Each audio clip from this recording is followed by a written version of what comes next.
Falarei sem jamais esquecer sobre Apolo flecheiro, cujos passos nos átrios de Zeus tremer fazem os deuses.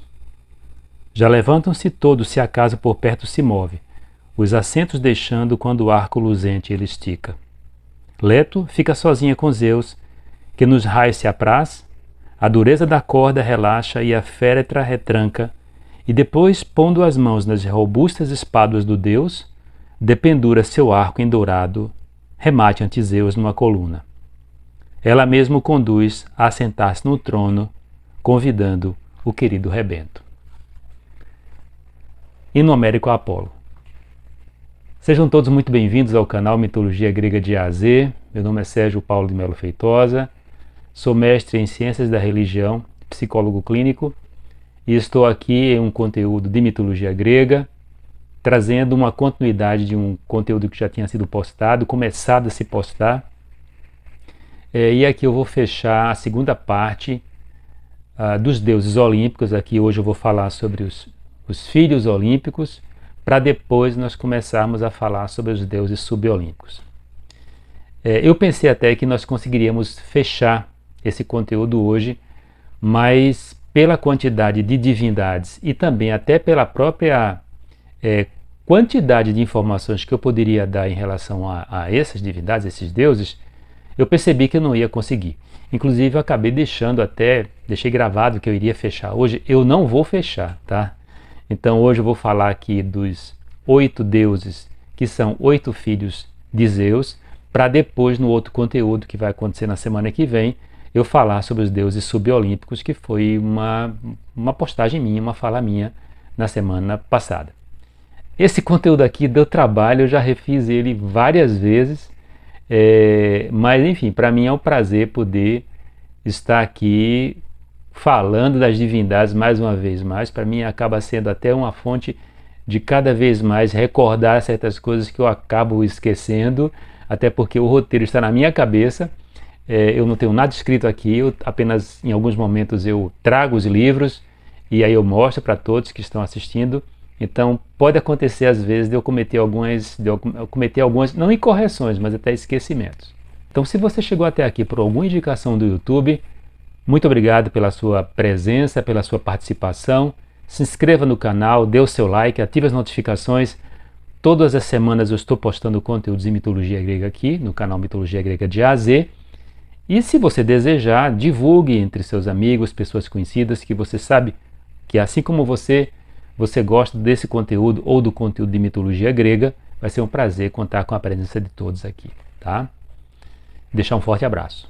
Bom, vamos começar então, e finalizar em relação a esse conteúdo dos deuses olímpicos, pensando agora nos filhos de Zeus, que são divindades muito importantes e que, assim como o primeiro grupo dos 3 irmãos machos, né, dos 3 deuses principais, os deuses olímpicos principais, e as 3 deusas principais também, que são 6 irmãos, então a gente tem, nesse segundo grupo, são 8 divindades, mas algumas delas têm uma complexidade que é necessário a gente recordar.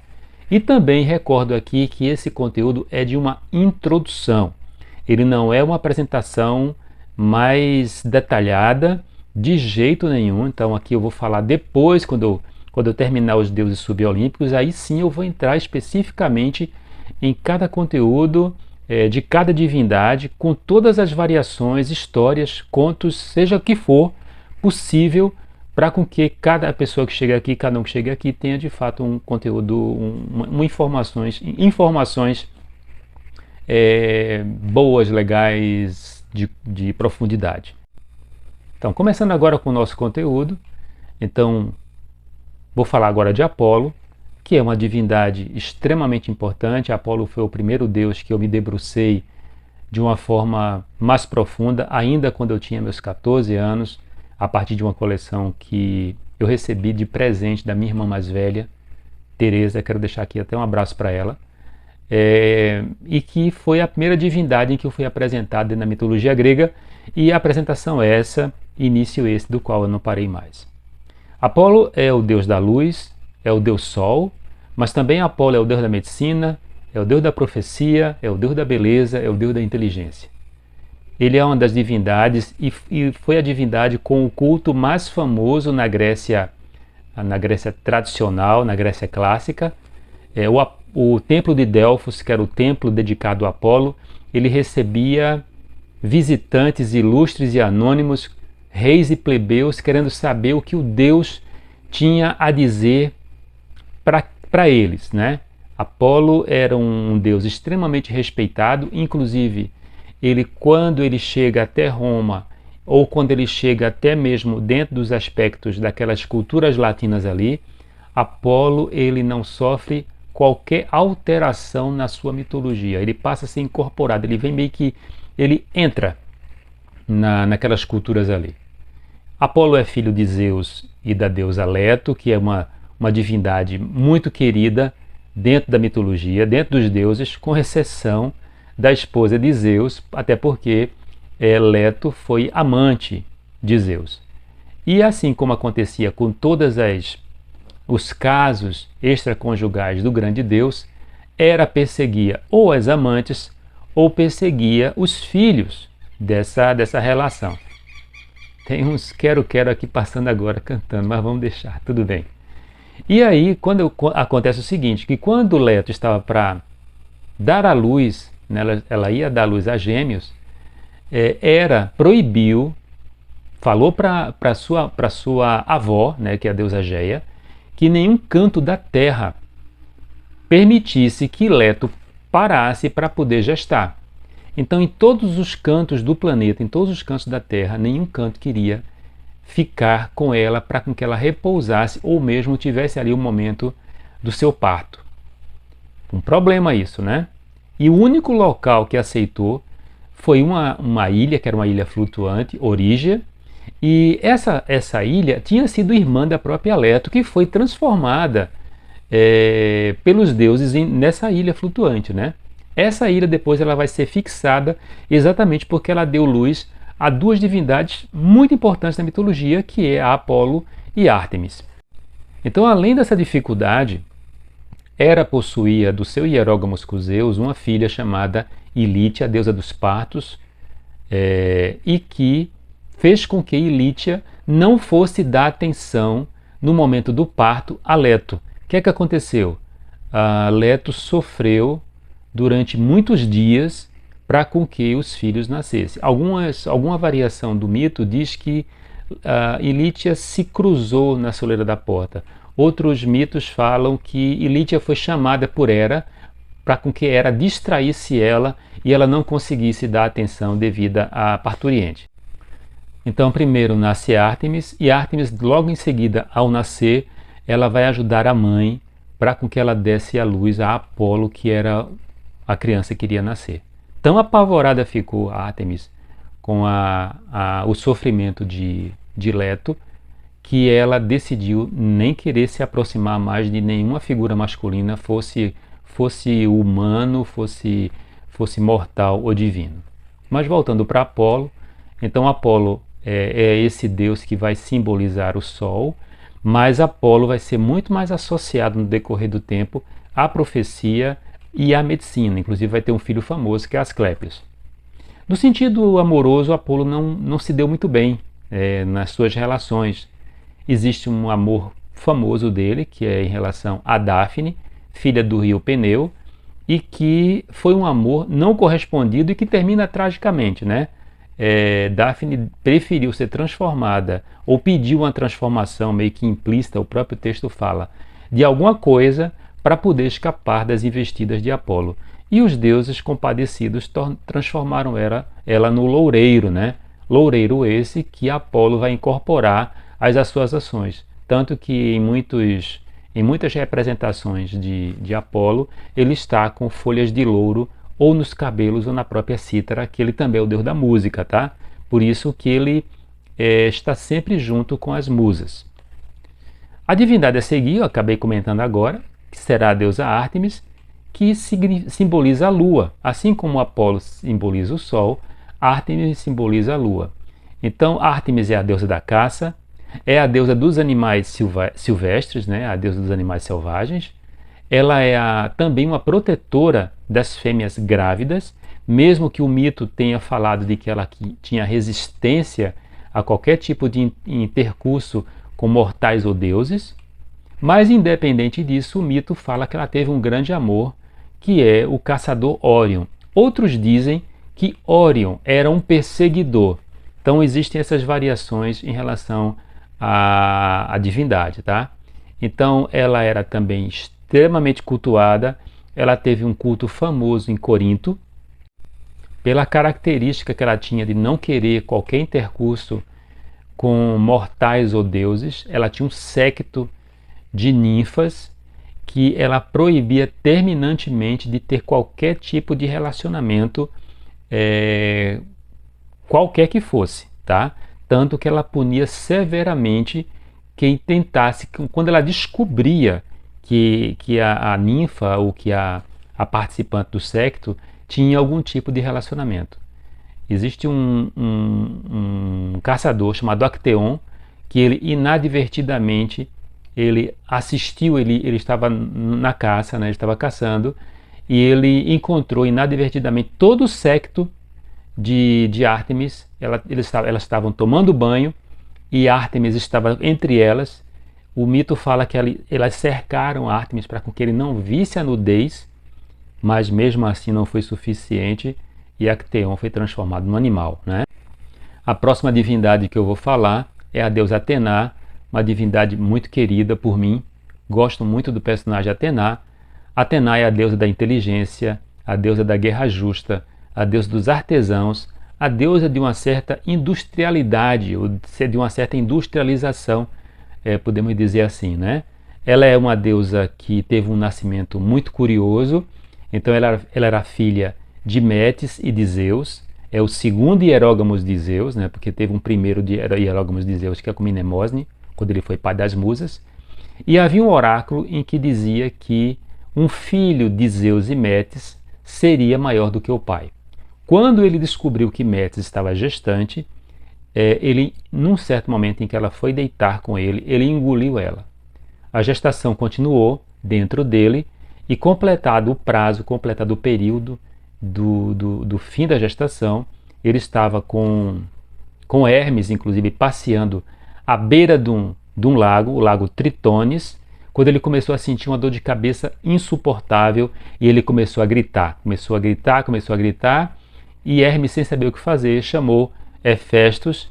Hefestos veio até eles brandindo um machado de ouro e acertou a cabeça do pai. E do ferimento nasceu aquela divindade maravilhosa, toda paramentada, segundo os mitos, dançando uma dança chamada pírrica. Atena nasceu já toda portando armas, portando escudo e lança, e já toda paramentada. Tão bela era, inclusive, que o mito fala que Apolo, que naquele momento estava no céu, Apolo parou, o próprio sol parou para observar, para admirar a chegada da irmã.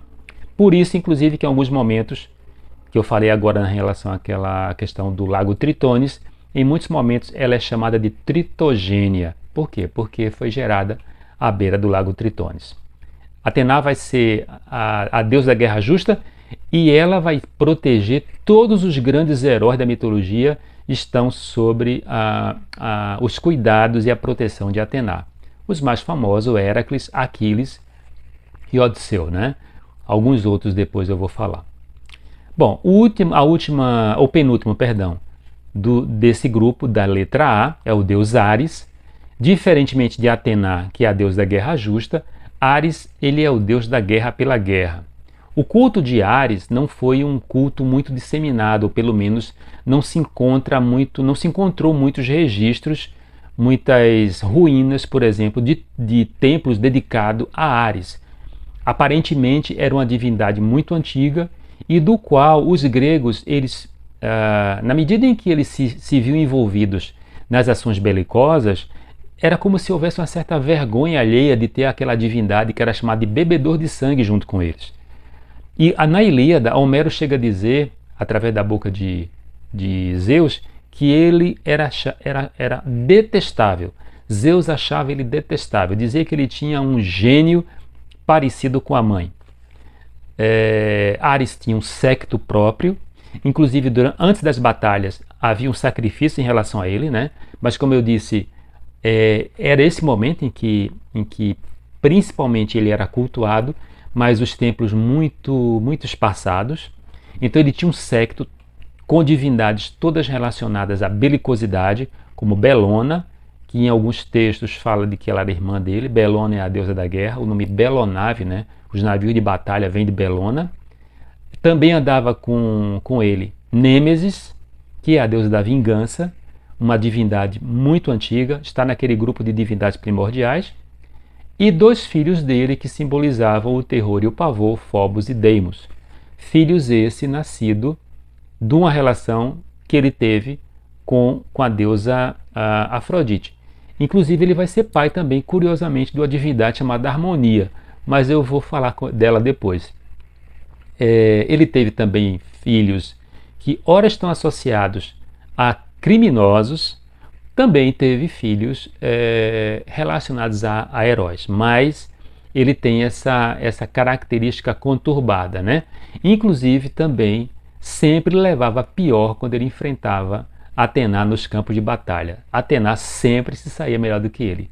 Eu nunca li em nenhum texto conhecido em que ele saísse vencedor do confronto com Atena, como se ele fosse uma força bruta, e ela, apesar de ser uma figura feminina e de uma certa maneira dentro da cultura grega que cederia à presença masculina, ela sempre se saía melhor do que ele, ela sempre vencia ele.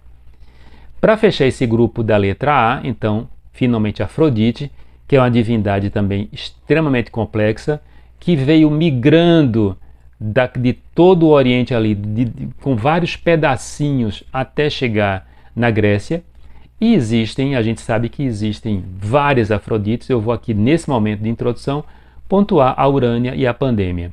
A divindade Urânia, a Afrodite Urânia, é aquela exatamente que foi nascida da castração de Uranus, quando Cronos castra o pai, e dos órgãos do sangue que são arremessados ao longe e tocam o mar, da junção dos elementos nasce a Afrodite.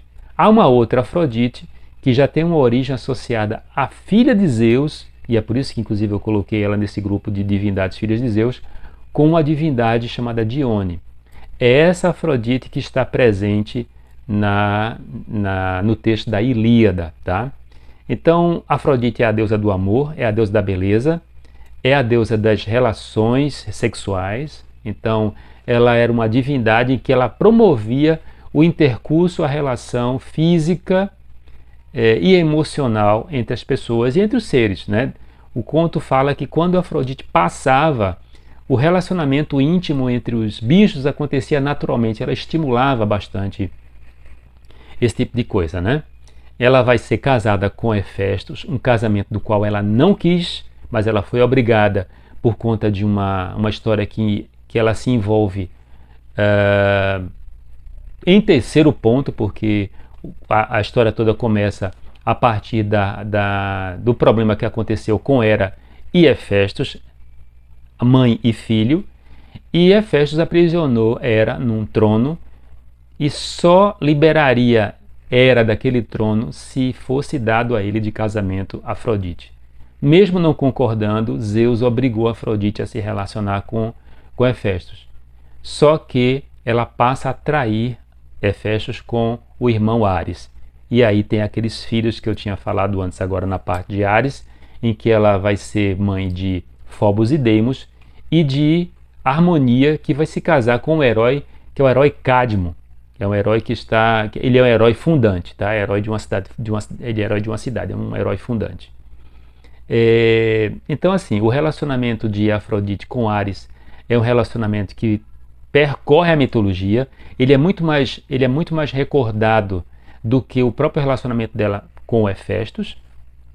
E é essa Afrodite que é a Afrodite Pandêmia. Ela é a Afrodite que estimula, ela é a Afrodite que está relacionada de uma certa forma até os excessos físicos, né? A Afrodite, ela não tinha uma moral, porque o amor não tem moral, né? O interesse sexual e afetivo não tem moral. Primeiro você se interessa para você se preocupar com certas coisas depois. Bom, terminamos aqui então essas divindades com a letra A e eu vou agora pontuar os 3 últimos deuses, que são 2 deuses com a letra H, acabei de falando um aqui agora, que é Hefestos, Hermes e por último Dioniso. Então Hefestos também ele tem uma origem dupla na mitologia. Então há uma parte da mitologia que diz que ele foi filho apenas de Hera, em que ela, enciumada pelo fato de Zeus ter gerado sozinho Atena, ela pediu para Geia que Geia desse a ela a capacidade dela gerar sozinha. Geia era a avó mitológica dela. E de tanto pedir, Geia concedeu e ela gesta Hefestos. Só que quando ela dá à luz a Hefestos, Hefestos era um deus feio, né? Hefestos é o deus do fogo, da forja, é o deus das indústrias. Ele era de uma habilidade extrema, né? Inclusive ele seria o criador mitológico dos robôs, né? Porque Hefestos era capaz de fazer, por exemplo, as trípodes, que eram móveis que se colocavam, por exemplo, frutas, alguma coisa assim, e esses trípodes andavam sozinhos, né? Então era como se ele tivesse a capacidade de animar um objeto. Pandora, a primeira mulher, é fruto da criação de Hefestos. Mas enfim, então voltando para a questão da sua origem, quando Hera viu que ele era muito feio, pegou ele pelos pés e jogou ele do Olimpo. E ele caiu no mar. Quando ele cai no mar, 2 divindades viram aquele corpo caindo e foram ver o que era. A Leucoteia, uma divindade marinha, e a deusa Tétis, a futura mãe de Aquiles. E elas 2 cuidaram dele.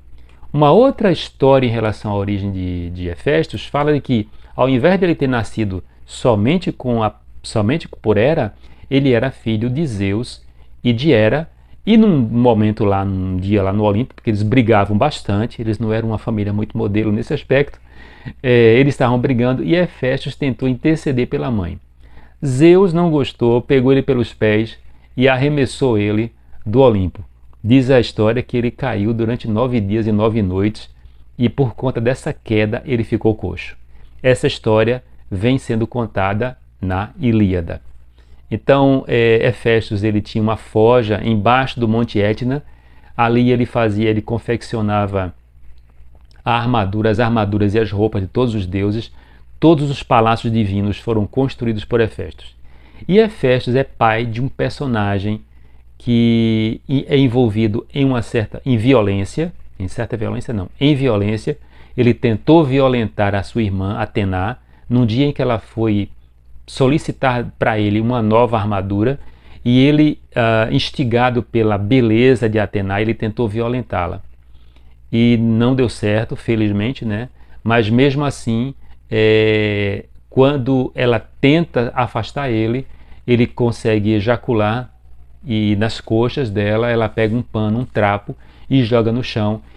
E dessa situação, Geia gesta dessa relação aí. E aí surge um ser chamado Erictônio. Erictônio, então, é um filho de Atena que nasce fora do ventre dela, tá? Agora vamos pensar em termos de Hermes, né? Então, Hermes é um deus extremamente complexo. Aliás, o primeiro ou mais antigo, melhor dizendo, o mais antigo hino homérico que existe, que foi encontrado, é o hino homérico a Hermes. E Hermes também possui uma complexidade muito grande. Inclusive o culto de Hermes ele chegou até ser relacionado aos cultos de mistério. Mas em linhas gerais, pensando em termos mais canônicos, Hermes é filho de Zeus e Maia.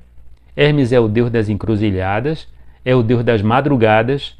Hermes é o deus do comércio, é o deus da palavra, é o deus do diálogo. Ele é o deus dos oradores, o deus do comércio e o deus da mentira, e o deus dos ladrões, inclusive, né? O Odisseu, ele chega a ser um bisneto de Hermes, se a gente pensar em algumas histórias que quando chegar na parte de Odisseu, eu vou contar para vocês entenderem como funciona essa correlação. Por isso, inclusive, que Odisseu era esperto do jeito que era, né? Então, Hermes é filho, então, de Zeus com Maia, uma das Pleiades, E no dia que nasce, ele rouba um rebanho inteiro de Apolo, que estava dormindo, estava próximo da cidade de Troia, da antiga Troia, e Hermes, na madrugada, ele conseguiu roubar um rebanho inteiro de Apolo.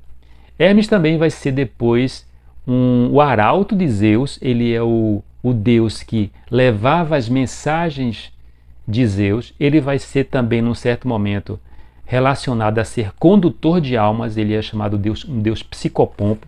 O caduceu, que é aquele símbolozinho que a gente encontra em algumas representações de profissões de saúde, em que tem uma espécie de um cajado com duas serpentes entrelaçadas. Aquele objeto, ele era aquilo que Hermes conduzia. Ele conduzia as almas. Antes de ser elaborado de outra forma a questão do pensamento da morte na Grécia, não se associava a Thanatos, mas era Hermes que levava as almas até o mundo dos mortos, né? Para finalizar, Dioniso, que também é uma divindade extremamente importante.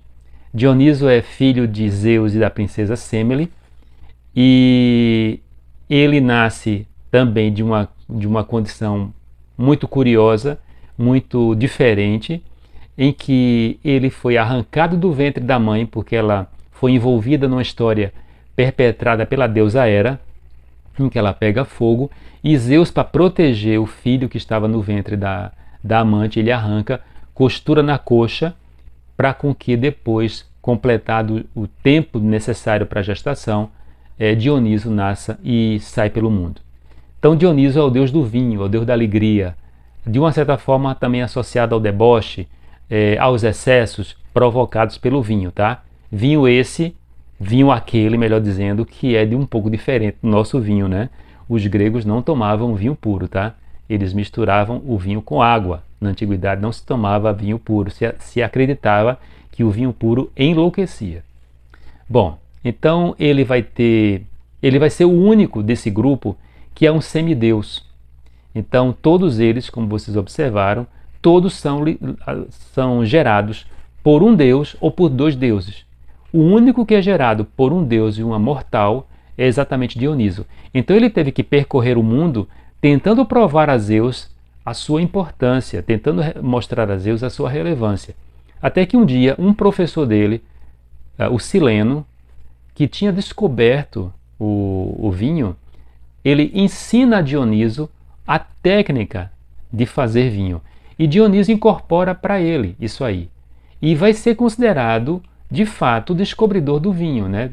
Poucas vezes, ou muito raramente, vai se falar de que foi o Sileno que ensinou a Dioniso a arte de fazer o vinho. Então, a partir daí, ele estava com uma ferramenta poderosa, porque se considerava que o vinho ele tinha características místicas pela ação que ele fazia na vida das pessoas, da transformação que ele provocava, né? A euforia, a alegria, muito associada, inclusive, muitas vezes, até a própria perda de razão. Era uma ferramenta extremamente poderosa vista na antiguidade. Dioniso vai ter um grande amor, que é a princesa Ariadne, uma princesa cretense, filha do rei Minos, filho de Zeus, e que num certo dia, quando os atenienses chegaram para ser oferecidos para o Minotauro, porque seriam mortos, ela se apaixonou por daquelas vítimas ali, que era o herói Teseu. Ela conseguiu negociar com ele de que se ela ajudasse ele, com a condição de que ele tirasse ela de Creta. E ele concordou. E a Ariadne ensinou a ele o famoso novelo de Ariadne, o fio de Ariadne, onde ela ofereceu a Teseu um punhal e também um novelo de lã. Então ele conseguiu entrar no labirinto, ele mata o Minotauro e ele volta, ele consegue sair.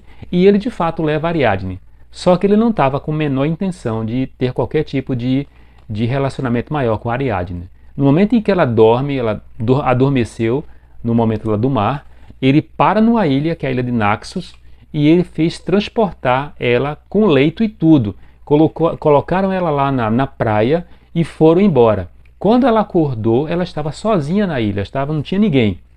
Naquele momento estava passando próximo um séquito de Dioniso, que viu o desespero da princesa. Ele se aproximou, chegou junto e imediatamente se apaixonou por Ariadne. Foi o grande amor da vida dele. Quando Ariadne envelhece e vai ter que ser levada para o mundo dos mortos, ele pegou uma coroa de pérolas que ele tinha dado de presente a ela no casamento e ele jogou pelo céu, e na medida em que a coroa estava percorrendo o céu, as pérolas iam soltando e ele fez com que se transformassem em estrelas. Bem, depois que ele vai ter essa... Quero novamente. Depois que vai acontecer isso, então Zeus acha que ele tem de fato, pela questão do vinho, ele tem direito a ter assento no Olimpo entre os seus pares.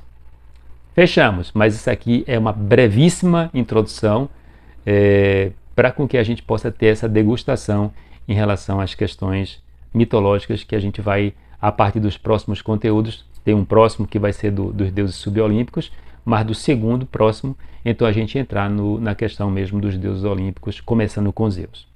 Bem, então se você chegou até aqui, acredito que você gostou do que estava sendo apresentado, do que foi apresentado. Quero convidar você a se inscrever no canal, para dar o seu like, ativar as notificações, convidar pessoas e até divulgar esse vídeo, esse conteúdo entre seus amigos. Deixa alguma fala, deixa alguma pergunta, tira alguma dúvida, faça algum comentário. Vai ser um prazer poder contar com a presença de todos aqui, tá bom? Um forte abraço e até a próxima semana com os deuses subolímpicos, fechando essa parte agora desse comitê olímpico, para nós entrarmos especificamente nos grandes deuses da mitologia. Um forte abraço e até breve.